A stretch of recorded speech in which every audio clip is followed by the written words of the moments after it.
But I think interestingly in terms of the gaming crossover, New Jersey gaming, iGaming has been growing anyway, 25% year on year, and it's in the month of August it was actually up 19%.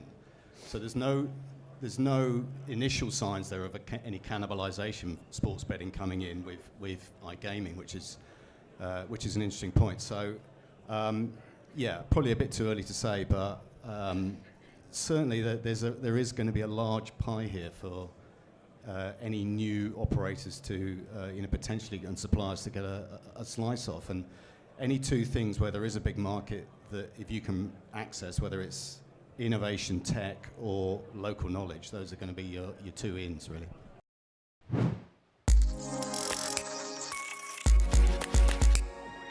I think two jurisdictions could be really fertile for that. That's obviously the future, right? You're talking about Yankee Stadium, 70,000 patrons versus a sports book, right? You're going to grow the market tremendously by having in-stadium betting.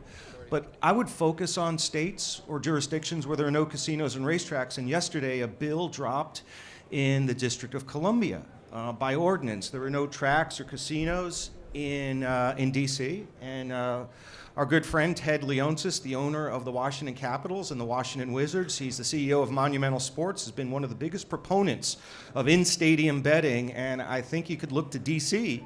as being the laboratory for perhaps the first state or jurisdiction in the United States that would allow in-stadium betting. And I believe there might also be a mechanism in other states. For example, even in New York, the New York bill creates a mechanism to have an affiliate. Let me back up for a second. In New York, the voters of New York passed an amendment to the New York State Constitution to allow casinos to exist in 7 locations throughout the state, and sports betting within New York is being funneled through the category of casino gambling, but the New York bill creates a mechanism for other participants such as racetracks and OTBs and video lottery terminals to participate in sports betting through an affiliate relationship with the casinos. I think one further tweak to that could be encompassing sports stadia and arenas within that mechanism. I think 2019 might be a little bit too aggressive for that kind of broadening of the sports betting landscape in New York, but I think you're going to begin over time. I think as the first few years begin to unfold without any major issues, I think the next step would be in-stadium betting, and some states might be ready to address that sooner or later, depending on whether there's a strong casino lobby to oppose it. And I think over time, that's where I see the future. I mean, you can bet in stadiums right now. You can go to Giants Stadium and on your, I don't know what it's called anymore, MetLife Stadium, there's in-stadium betting on your mobile phone. Yeah, but if you're talking about betting terminals, kiosks in the building, I think that day will come soon enough.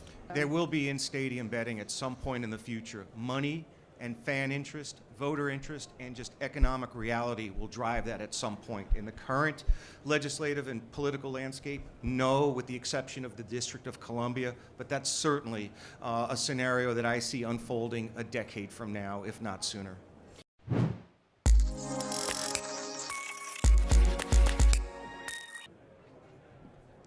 Well, I mean, I can tell you, there's only so much I can say, but there will be within the next 3 months something which will come from the US, from the operators based there, which will be at a platform, I imagine, which will be very much like the ESSA model.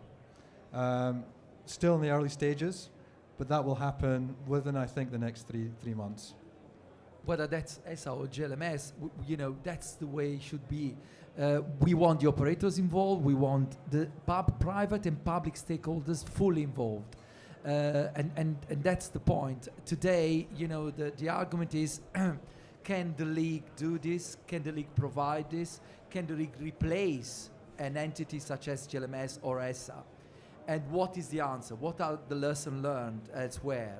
And this is the reason why Europe can be an opportunity, but you can look at Australia and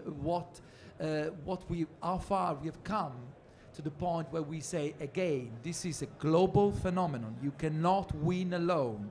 You cannot only, as a league, ban the players, because you need to involve the police, you need to involve the prosecutors, you need to involve other entities.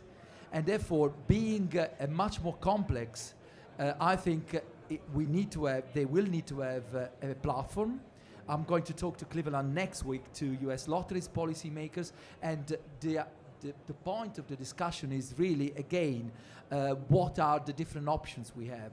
Whether that's a platform at federal level, getting just irregular betting patterns, and then evaluating with just a non-profit organization like ours, evaluating the opportunity of qualifying false positive or real dangers, and then eventually bring it forward.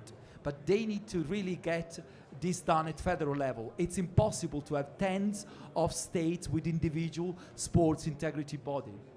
Well, you can have that, but you still need to have not only US level overview, but you need to have, again, a network which is going beyond US borders and covering the world, because that's a worldwide phenomenon.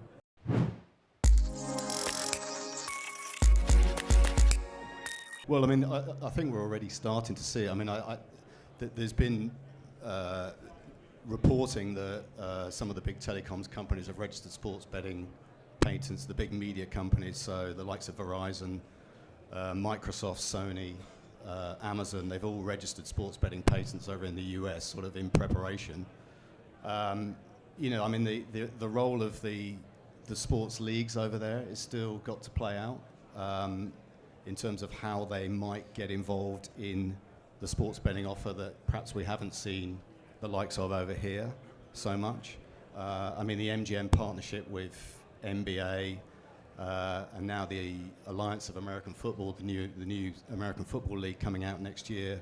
Those are interesting moves. We've just seen William Hill partnering with the Golden Knights in Vegas. So the leagues are much more powerful over there than perhaps the sports are over here. So that's an interesting dynamic. And then you're going to hate me for saying this, but I do think esports is going to come in there in some way, only because it is quite a big market in the US. You know, compared to over here.